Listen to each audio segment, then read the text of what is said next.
जर ऊर्जेचा हा आयाम तुम्ही सक्रिय केला, जीवनाचे इतर सर्व आयाम खुले होतात. तर आता एक गोष्ट म्हणजे त्या आयामासाठी तुम्ही तयार आहात का? कुंडलिनी योग हा योगाचा सर्वात घातक प्रकार आहे. मी घातक म्हणतोय कारण त्यात प्रचंड शक्यता सुद्धा दडलेल्या आहेत. जर तुम्हाला एका तळ नसलेल्या खड्ड्यात उडी घ्यायची असेल तर तुम्ही वेडावून गेलं पाहिजे किंवा कुणावर तरी प्रचंड विश्वास ठेवला असला पाहिजे.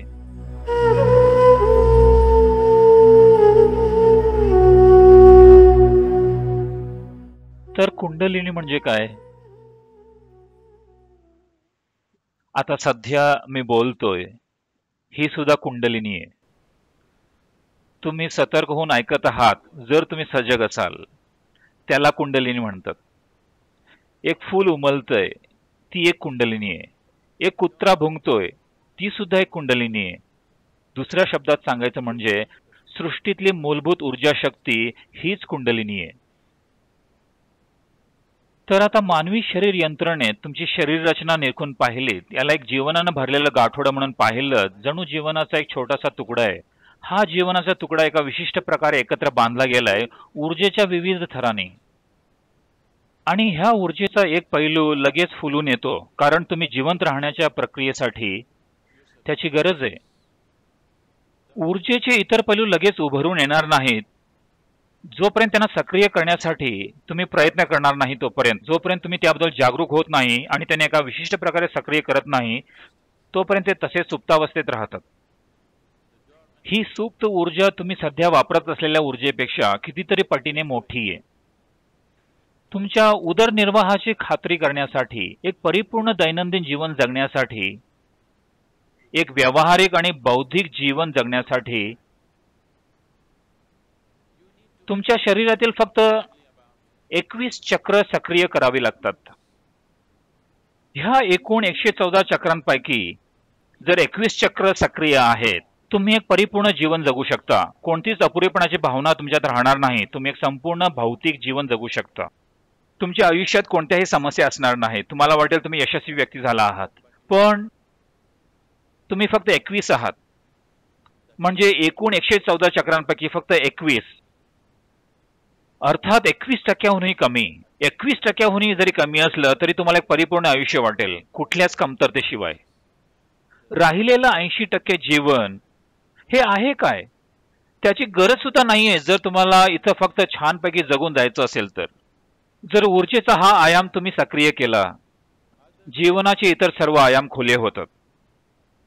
तर आता एक गोष्ट म्हणजे त्या आयामासाठी तुम्ही तयार आहात का? प्रश्न ते आयाम चांगले आहेत की वाईट हा नाहीये. प्रश्न फक्त एवढाच आहे की तुम्ही त्याच्यासाठी तयार आहात का? कारण जरी तुमच्या आयुष्यात सर्वोत्तम गोष्टी घडल्या, जेव्हा तुम्ही त्यांच्यासाठी तयार नाही आहात, तर मग ती काही तुमच्यासाठी चांगली गोष्ट ठरणार नाही. तुमच्या अनुभवात एक चांगली गोष्ट ठरणार नाही जेव्हा तुमच्या आयुष्यात एक उत्तम गोष्ट घडली जिच्यासाठी तुम्ही तयार नव्हता, नाही का? जर ती एक प्रचंड विलक्षण गोष्ट असली तरी ती एक अतिशय अद्भुत गोष्ट असेल, पण ती तुमच्याजवळ तेव्हा आली जेव्हा तुम्ही तिच्यासाठी तयार नव्हता. म्हणजे ती तुमच्यासाठी काही चांगली गोष्ट नाहीये, नाही का? तर मग तुम्ही तयार आहात का हा पहिला प्रश्न आहे. जर तुम्ही त्यासाठी तयार आहात तर आम्ही त्यासाठी काय करू शकतो? ती सक्रिय करण्यासाठी आपण काय करू शकतो?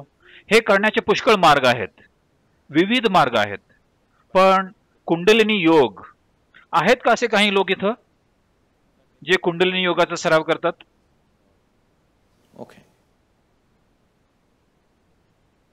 कुंडलिनी योग, मी कुणाबद्दल टिप्पणी करत नाहीये, ठीक आहे? कुंडलिनी योग हा योगाचा सर्वात घातक प्रकार आहे. मी घातक म्हणतोय कारण त्यात प्रचंड शक्यता सुद्धा दडलेल्या आहेत.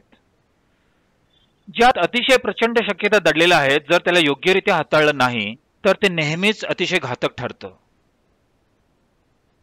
आज सृष्टीत वेगवेगळ्या प्रकारच्या ऊर्जा आहेत. दैनंदिन वापरातली विद्युत शक्ती सुद्धा वेगवेगळ्या प्रकारे निर्माण केली जाते. ती निर्माण करण्याची एक पद्धत म्हणजे न्यूक्लिअर रिएक्टर्स मधून. विद्युत शक्ती निर्माण करण्याची ही एक अतिशय कार्यक्षम पद्धत आहे, पण तरीही एक अतिशय घातक पद्धत आहे, नाही का? जर चुकीच्या गोष्टी घडल्या तर मग त्याचे परिणाम सुद्धा भयावह होतात. पण जेव्हा ते व्यवस्थितपणे हाताळलं जातं तेव्हा विद्युत शक्ती निर्माण करण्याची आज जगातली ती एक अतिशय सोपी आणि प्रभावी पद्धत आहे, ज्याला आपण न्यूक्लिअर शक्ती म्हणतो. पण जेव्हा त्यात चुकीच्या गोष्टी घडतात तेव्हा त्याचे परिणाम अतिशय विध्वंसक असतात, असे की तुम्ही त्याला दुरुस्त करणे अशक्य होऊन बसतं. त्याचप्रमाणे कुंडलिनी योग सुद्धा त्यात प्रचंड शक्यता दडलेल्या आहेत आणि त्याचवेळी तो अतिशय घातक सुद्धा आहे. योग्य ती तयारी आणि मार्गदर्शन नसेल, कुशल मार्गदर्शन जर नसेल, नित्य नियमित मार्गदर्शन आणि निरीक्षण नसेल तर कुणीही हा योग करता कामा नये. पण समस्या ही आहे की यावर पुष्कळ पुस्तकं लिहिली गेलीत. प्रत्येकाला उच्च प्रतीचा योग करायचा आहे. कुणालाही अ अक्षरापासून सुरुवात करायची नाहीये. प्रत्येकाला सरळ शेवटच्या अक्षरापासून सुरुवात करायची आहे. ही वृत्तीच मुळात घातक आहे.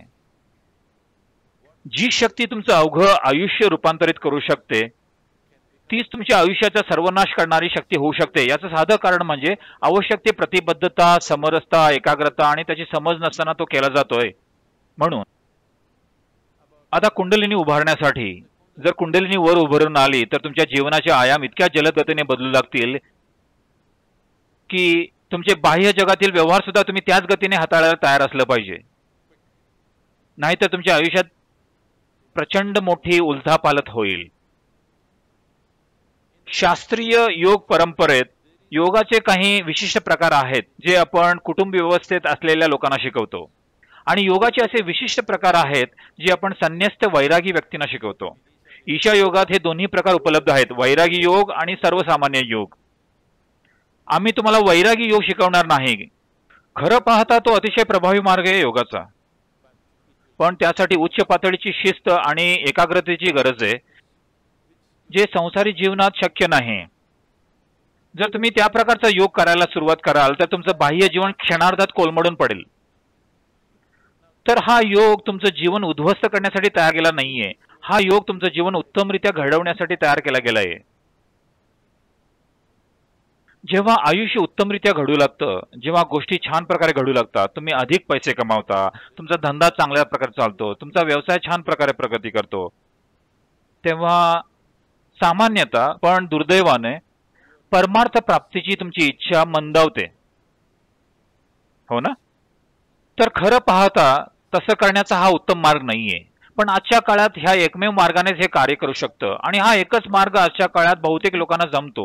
आणि जे संख्येनं कमी लोक आहेत त्यांच्यासाठी आपण वैरागी योग शिकवू शकतो. त्यांच्यासाठी ह्या सगळ्या गोष्टींना बगल देऊन गोष्टी घडवून आणण्याच्या शक्तिशाली क्रिया आपण करू शकतो.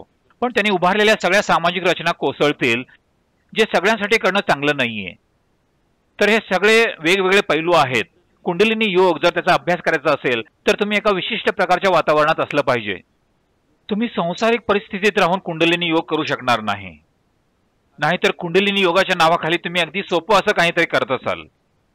कारण कुंडलिनी योग तुम्ही जे काही आहात ते काही दिवसातच रूपांतरित करू शकतो. अचानकपणे फक्त 2 दिवसाच्या सरावाने तुमच्या आपल्या घरातच तुम्ही एक अनोळखी व्यक्ती असल्यासारखं तुम्हाला वाटू लागेल. कारण कुंडलिनी तुमच्याबद्दलचं एकूण एक सर्व काही बदलून टाकते.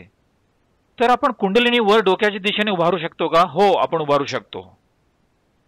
एक मार्ग म्हणजे एक अनुकूल वातावरण निर्माण करणे जेणेकरून कुंडलिनी हळूवारपणे उभारली जाते. दुसरा मार्ग म्हणजे तिला या प्रकारे उत्तेजित करणे जेणेकरून लगेच ती वर उभारली जाऊ शकेल. जर ती जलद गतीने उभारली गेली तर सर्व काही नाट्यमयरित्या बदलू लागतं. जर ती हळूवारपणे काही काळानं उभारली गेली तर तुमच्यात बदल सुद्धा हळूवारपणे घडू लागतील आणि कालांतराने हे बदल हाताळण्यासाठी तुम्ही सक्षम सुद्धा व्हाल. पण जर ते लगेच घडलं तर ते बदल तुम्ही हाताळू शकणार नाही. आयुष्यात प्रचंड उलथापालथ होईल. तर हे करण्याचे वेगवेगळे मार्ग आहेत. असे किती मार्ग आहेत? पुष्कळ मार्ग आहेत. मी काही त्यांची यादी इथं जाहीर करणार नाही, पण अनेक मार्ग आहेत कुंडलिनी सक्रिय करण्याचे. पण मुख्यतः हे करण्याचे 112 मार्ग आहेत. असे 112 मार्ग आहेत ज्यामधून तुम्ही हे साध्य करू शकता. खालून वरपर्यंत यासाठी तुम्हाला याची मूळ रचना समजून घ्यावी लागेल, नाही तर ते फारच विस्तृत होईल. तर ह्या एकूण 114 चक्रांपैकी अशी 7 चक्र आहेत ज्याला आपण 7 आयाम म्हणून ओळखतो. यापैकी 6 शरीराच्या आत आहेत आणि 7वा शरीराच्या किंचित बाहेर. जर ह्या 112 मार्गांचा तुम्ही अवलंब केला तर ह्या 6 चक्रांना तुम्ही सहज हाताळू शकता. 7वं चक्र तुम्ही हाताळू शकत नाही. म्हणजे ह्या 112 मार्गांचा वापर करून तुम्ही आज्ञा चक्रापर्यंत प्रभुत्व मिळवू शकता, पण आज्ञा ते सहस्रापर्यंत पोहोचायला कुठलाच मार्ग नाहीये. तसं करण्याचा कोणताच मार्ग नाहीये. एका तळ नसलेल्या खड्ड्यात उडी घेण्यावाचून गत्यंतर नाही. जर तुम्हाला एका तळ नसलेल्या खड्ड्यात उडी घ्यायची असेल तर तुम्ही वेडावून गेलं पाहिजे किंवा कुणावर तरी प्रचंड विश्वास ठेवला असला पाहिजे. कोणी तुम्हाला म्हणतो उडी मार आणि तुम्ही उडी मारता, कारण तुम्हाला त्यांच्यावर इतका खोलवर विश्वास आहे की जेव्हा ते म्हणतात उडी मार म्हणजे ते तुमच्यासाठी चांगलंच असलं पाहिजे. तुम्ही फक्त उडी मारता एका तळ नसलेल्या खड्ड्यात. तर मूलाधार चक्रापासून ते आज्ञाचक्रापर्यंतच्या प्रवासासाठी 112 मार्ग आहेत तिथं पोहोचण्याचे. पण आज्ञा ते सहस्रापर्यंत कोणताच मार्ग नाहीये. तुम्हाला फक्त एक उडी घ्यायची आहे आणि ते शक्य आहे जर विश्वास असेल किंवा भक्ती किंवा वेडेपणात.